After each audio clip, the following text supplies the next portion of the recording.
2025 సంవత్సరం మార్చి 2వ తారీఖు పరిశుద్ధాత్మ దేవుడు పునరుద్ధానపు శక్తితో ఇచ్చుచున్న వాగ్దానం.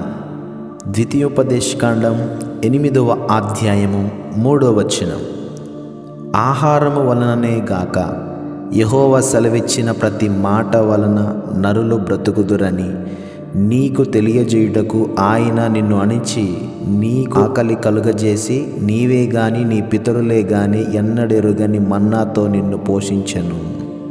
అవును, మనిషి ఆహారం వలన మాత్రమే బ్రతుకుడు, కానీ దేవుని నోట నుండి వచ్చే ప్రతి మాట మనిషిని బ్రతికిస్తుంది. ఆయన ఆహారం ఇచ్చుట మానలేదు. నీవే గాని నీ పితరులు ఎరుగని ఎన్నడు ఎరుగని మన్నాతో నిన్ను పోషించేదని. అవును, నిజమే.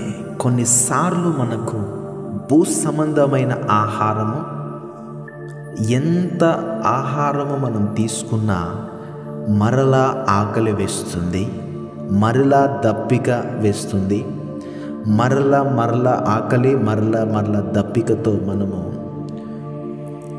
తప్పికుంటూ ఉంటుంటాము. భూ సంబంధమైన ఆహారము శ్రేష్టమైనది అయితే అతి శ్రేష్టమైన పరిశుద్ధమైన ఆహారము దేవుని వాక్యము. దేవుని నోట నుండి వచ్చే ప్రతి మాట మనిషిని జీవింపచేస్తుంది. ఇశ్రాయేలు ప్రజలు ఐగుప్తులో ఉచితముగా చేపలు, దోసకాయ, ఖర్జూర పండ్లు, ఉల్లిపాయ, చాలా రకరకాల కూర మొక్కలు, వెల్లుల్లి తిన్నారు. కానీ అతి శ్రేష్టమైన ఆహారము దేవుడు ఇశ్రాయేలు ప్రజల కొరకు సిద్ధపరుస్తున్నాడు. 40 సంవత్సరములు ఇశ్రాయేలు ప్రజలు ఐగుప్తులో నడిచారు.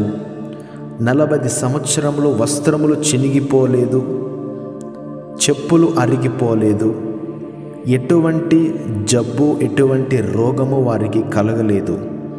కారణము అతి శ్రేష్టమైన ఆహారము దేవుడు వారికి పెట్టాడు. నిజమే, మన్నా దేవుని వాక్యం. ఈరోజు ఈ వాక్యం వింటున్న నీతో దేవుడు మాట్లాడుచున్నాడు.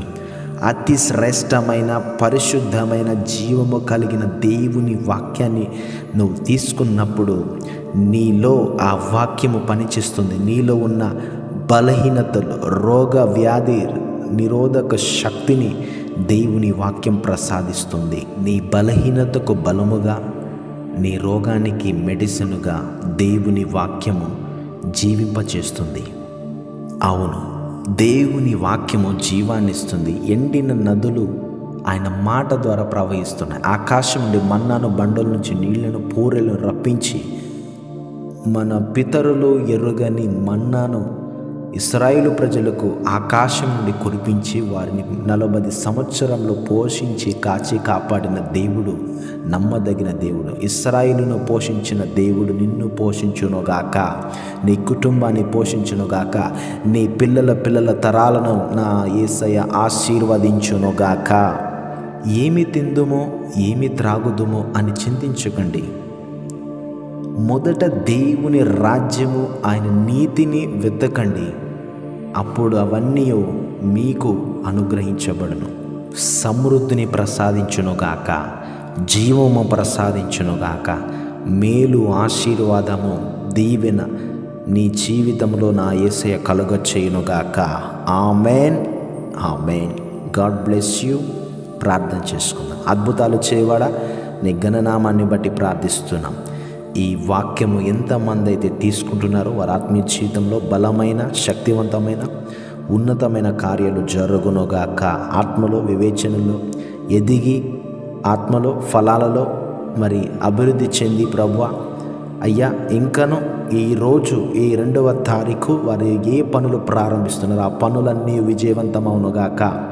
నూతన కార్యాలు జరుగునుగాక. నూతన గృహము వచ్చునుగాక, ల్యాండ్ వచ్చునుగాక అయ్యా, న్యూ వెహికల్ వచ్చునుగాక. అన్నీ వారు ఏ పనులు ప్రారంభిస్తున్నారో ఆ పనులన్నీ విజయవంతమవునుగాక. నజరేయుడగు యేసు నామములో విజయవంతమవునట్లుగా దేవుని సేవకునిగా నేను ప్రవచిస్తున్నాను. యేసు నామములో ఇది జరుగునుగాక. ఇది జరుగునుగాక.